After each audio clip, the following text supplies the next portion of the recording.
In today's in-depth story, we talk about a success story in Niger, where a food processing company in the fight against malnutrition manufactures locally made peanut butter, the Plumpy Nut. It has managed to save more than 270,000 children in critical condition in 2015.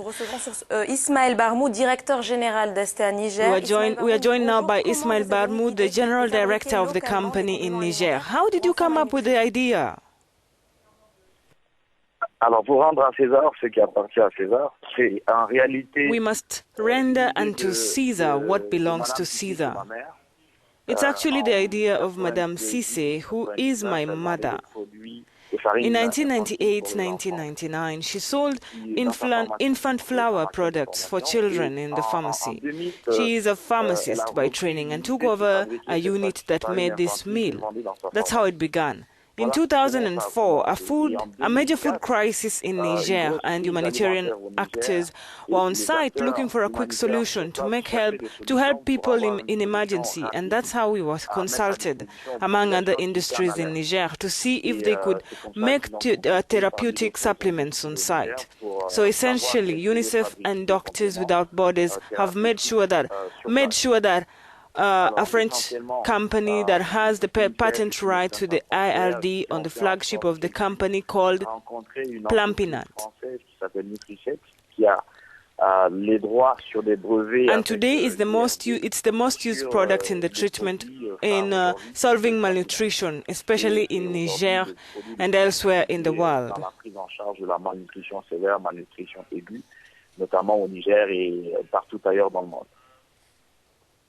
Now, Ismail, just tell us, how did you move from being a startup company to nowadays a multi-million company making huge profits? Was it the merger you had with the French benefactor and capitalizing on the Plumpy Nut ideology? Absolument, je pense qu'il faut le reconnaître.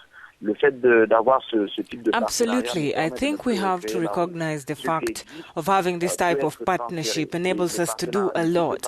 This type of partnership we have with the French company allows us to have a technology transfer and also a know-how of training our human resources and expertise. This also enables us to acquire much faster, to meet international standards, because today we are not the only company. All the other companies around the world will meet the same requirements and the same quality criteria required by the United Nations. Now, I must say that unfortunately today there is such a high demand in Niger. We have seen exponential growth too fast to meet the needs of Niger and the Sahel-Saharan Strip, where the crisis has spanned over 10 years. Avoir une croissance exponentielle beaucoup trop rapide d'ailleurs pour pouvoir répondre aux besoins du Niger et puis de la bande sahélienne qui connaît des crises chroniques depuis plus de 10 ans.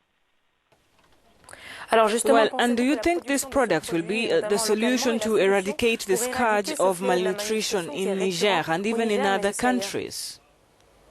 Oui, je pense que nous ne pouvons qu'être qu'une partie de la solution. I think we can be part of the solution. The response is multidimensional.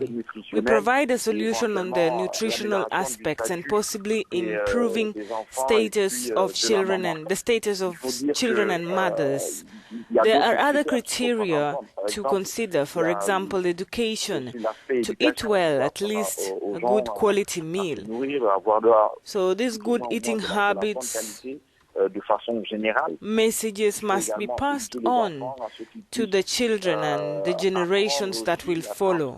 Ces bonnes habitudes alimentaires aux générations qui suivent, il y a probablement, éventuellement, et aussi des réponses à apporter sur le plan sécuritaire, vous en parlez tout à l'heure, etc., etc. Nous ne sommes qu'une partie de la solution et on ne peut être que fiers et puis contents de pouvoir apporter une petite pierre à cet édifice.